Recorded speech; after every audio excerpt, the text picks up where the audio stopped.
All right, guys and gals, this is part 6. We ended part 5 on this slide, just said about indigo. And, they were selling over 1 million pounds of that to England every year by 1750. That's a lot of indigo. All right, next slide here. This is the last one on the Carolinas. I should have just included this on the last video, but I wasn't thinking. So, population starts to grow. You get more and more people coming from different countries. It gets more and more difficult to govern one big colony. If it's the whole Carolina colony that's like this big, it gets harder to govern that. It gets harder to, control everybody and stuff. So in 1712, they decided to go ahead and break it up into 2 separate colonies. So at that point, you had a North Carolina and a South Carolina. Okay, North Carolina and the whole great big Carolinas, 1663.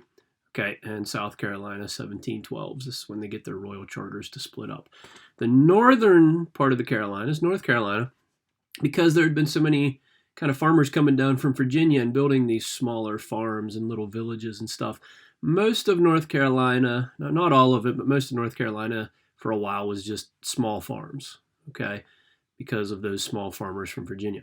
South Carolina, on the other hand, that had been a lot more of the bigger plantation owners coming in from Europe and building these great big plantations and coming up from the Caribbean islands down here and building these plantations for the rice and then the indigo and tobacco and things like that. So that was South Carolina, more larger plantations, North Carolina, more smaller farms. Okay, that's really it about the Carolinas.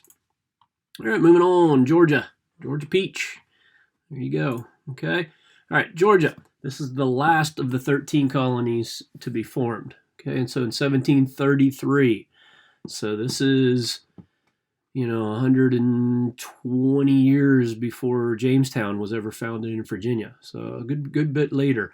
King George II, the king we're up to now in England, this guy here. Okay.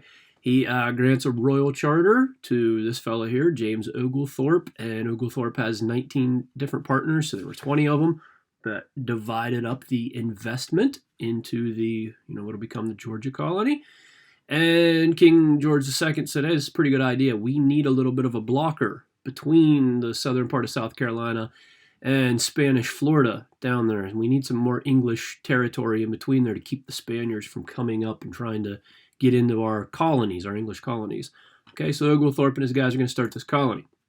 All right, here's a little history on James Oglethorpe. There's when he was born and died, but the founder of Georgia, he was a member of British Parliament. And we'll get into British Parliament a little bit more whenever we get into kind of the Revolutionary War and what leads up to it, because British Parliament is kind of like the government of England.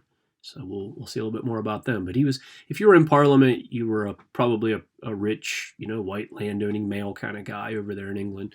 He was a general in the British military. Doesn't mean that he actually had seen a lot of combat or anything. I think I said before, like back then in England, you could buy your title in the military. If you were a rich enough guy, you could say like, hey, king, I want to be a general. And he'd say, okay, like $10,000 and you're now a general. So it was more of like a title kind of thing. And James Oglethorpe was a humanitarian, which, if you know what that word means he helped people out. He looked after people and things like that. We're going to see what that really meant for Georgia. Okay, so Oglethorpe and his partners, they named the colony Georgia in honor of King George II. Okay, so Georgia, remember the IA at the end of things means like, land, something like that. So Georgia was named after King George II, the King of England. And their royal charter gave them the right to settle the land down here in Georgia for 21 years. So King George II saying, well, it's, we're going to see how it goes. If you don't do very good, then it's on you guys, and, we'll come in and take over. And if you guys do pretty good, then after 21 years, then, okay, I'll take it off your hands for you and run it, and I'll make a lot of money from it. So 21 years was kind of like how long that the King George II said you guys could have the lease on this land. Because he's the king. He can do what he wants. All right.